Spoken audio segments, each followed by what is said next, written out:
Imran Khan status को के शराकतदारों के पंजे में फंसा हुआ है। पाकिस्तानी झूठे और फ्रॉड हैं। पाकिस्तान की ब्यूरोक्रेसी नाकाबिल एतबार और करप्ट है। ये अल्फाज किसने कहे? इसका बड़ा आसान जवाब है। आइए आपको इसका पस मंज़र बताते हैं। ज़्यादती, करप्शन और पाकिस्तान में इन दिनों एक बार फिर बड़े ज़ोर शोर से ये बहस चल निकली है कि वज़ीर आज़म इमरान खान ने 2006 में पेट्रोनास नामी मलेशियन कंपनी पाकिस्तान में अपना कारोबार समेट कर वापस चली गई। ये वो ज़माना था जब सदर परवेज़ मुशर्रफ बरसर इक़्तिदार थे। उन्हें जब मालूम हुआ तो उन्होंने एक सीनियर अफसर को कुआलालंपुर भेजा कि आप मालूम करें कि इन्होंने सिंध में जो एक जदीद गैस प्रोसेसिंग प्लांट लगाया था वो औने पौने दामों बेचकर वापस क्यों चले गए। वो साहिबान जब कुआलालंपुर गए, उस पेट्रोनास के अहलकारों से मिले तो उनके एक नायब सदर ने प्राइवेटली ये कहा कि हमने पाकिस्तान में कारोबार इसलिए समेटा कि वहाँ के लोग झूठे हैं, फ्रॉड करते हैं और ब्यूरोक्रेसी बहुत तंग करती है। इससे बेहतर है दुनिया के और इलाकों में यही इन्वेस्टमेंट ले जाएं। अंदाज़ा लगाइए कि पेट्रोनास मलेशिया की सरकारी कंपनी है। 1971-72 में जब महातीर मोहम्मद ने इक़्तिदार संभाला वहाँ की खाना जंगी के बाद, तो उस वक्त इसका क़याम अमल में आया, इसकी बल्कि तंजीम नौ की गई और इसमें जितने भी नए लोग आए उनकी औसत उम्रें 27 से 35 बरस थी।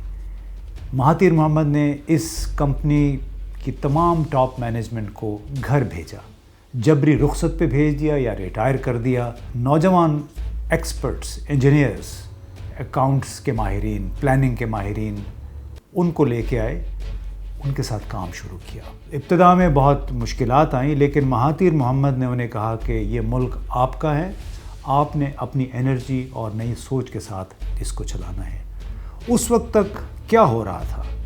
मलेशिया के मुख्तलिफ़ जज़ीरों में उसके आसपास अमरीकी और बरतानवी ऑयल कंपनियां ड्रिलिंग कर रही थी और मज़े की बात ये थी कि ड्रिलिंग, तेल निकालने के नाम पे लूट मार का एक ज़बरदस्त बाज़ार गर्म था। वो इस तरह कि अगर ये कंपनियां 1 लाख बैरल तेल निकाल रही थीं कागज़ों में, असल में वो 2, 3, 4 लाख बैरल तेल निकालते थे। लेकिन मलेशिया की हुकूमत को रॉयल्टी जो मिलती थी वो 1 लाख बैरल के एवज़ मिलती थी, यानी 2 से 3 लाख बैरल तेल यौमिया अमलन चोरी हो जाता था और उसमें पेट्रोनास के तमाम बड़े अहलकार बराह रास्त शरीक थे। महातीर मोहम्मद ने यही काम गवर्नेंस के हुकूमत के दूसरे शोबों में भी किया कि बिल्कुल नौजवान लोगों को लेके आए और जिन साहब ने पाकिस्तान के खुसूसी नुमाइंदे को, जो सदर मुशर्रफ के खुसूसी नुमाइंदे थे, उनको ये बताया कि पाकिस्तानी झूठे, फ्रॉड और वहाँ की अफसरशाही बहुत मुश्किलात खड़ी करती है, करप्ट है। ये उन्हीं लोगों में शामिल थे जिनको महातीर मोहम्मद 1971-72 में लेके आए थे। तो एक नई जनरेशन उभर के आई थी, काबिल लोगों की, एक्सपर्ट्स की। ये नहीं था कि डिस्ट्रिक्ट मैनेजमेंट ग्रुप के लोग हैं या बिज़नेस से किसी को उठा लिया, अपने किसी मनपसंद लोगों को। अलमिया पाकिस्तान का ये है कि हमारे वज़ीर आज़म इमरान खान, वो भी बड़े इस्लाहात पसंद हैं। उन्होंने इस्लाहात के नाम पे, नई विज़न के नाम पे वोट हासिल किए। आज भी वो बार बार अपनी उसी विज़न का जिक्र करते हैं, लेकिन जिन लोगों के कंधों पे सवार हो के वो इक़्तिदार में पहुँचे वो अंडर 80 थे, अंडर 60 थे, अंडर 70 थे। अब तसव्वुर कीजिए कि एक ऐसा शख्स यानी इमरान खान, जो कि महातीर मोहम्मद को अपना हीरो कहता है, वो स्टेटस को के साथ डीपली जुड़े हुए लोगों से छुटकारा हासिल न कर सका, बल्कि उन्हीं लोगों को की पोजीशंस पे उन्होंने रख लिया, जिसकी वजह से पाकिस्तान में इस्लाहात का जो प्रोसेस है, जो सिलसिला है, वो ख़ासी हद तक स्लो है। जो 3 साल में होना चाहिए था उतना नहीं हुआ। बहुत अच्छे इक़दामात हुए हैं, उसके नताइज कुछ अरसे के बाद मिलेंगे, लेकिन बदकिस्मती ये है कि इमरान खान स्टेटस को के शराकतदारों के पंजे में फंसा हुआ है और ये वो लोग हैं जिन्होंने इस निज़ाम को भरपूर तरीके से निचोड़ा है। अब कौन कौन से नाम लेंगे? آپ رزاق داؤد صاحب کا نام لیں گے، ندیم بابر کا نام لیں گے، آپ عامر کیانی کا نام لیں گے، جہانگیر ترین کا نام لیں گے، وہ تابش صاحب جو ہیں سیکریٹری پیٹرولیم، جو کہ ہے تو سیکریٹری پیٹرولیم لیکن کوشش کر رہے ہیں کراچی الیکٹرک کو بچانے کی، کیونکہ یہ ماضی میں اس کے ساتھ وابستہ تھے۔ ندیم بابر صاحب کے خلاف بہت سارے الزامات لگے، لیکن وہ ہاتھ دھو کے اپنے صاف کر کے آرام سے کہیں پہ زندگی بسر کر رہے ہیں۔ اس اسٹیٹس کو میں وہ لوگ بھی شامل ہیں جنہوں نے سن 2012 سے لے کے 2018 تک پاکستان میں گیس یا تیل کے نئے کنوؤں کے لیے کوئی ٹینڈر ہی فلوٹ نہیں کیا۔ اب سوال یہ پیدا ہوتا ہے کہ ٹینڈر کیوں فلوٹ نہیں کیا گیا؟ اس کا بڑا آسان جواب ہے۔ جواب یہ ہے کہ یہ وہ لابیز ہیں آئل اینڈ گیس سیکٹر کے اندر، نیپرا میں بھی ان کے نمائندے بیٹھے ہوئے ہیں، باہر بھی ہیں، آئل مارکیٹنگ کمپنیاں ہیں۔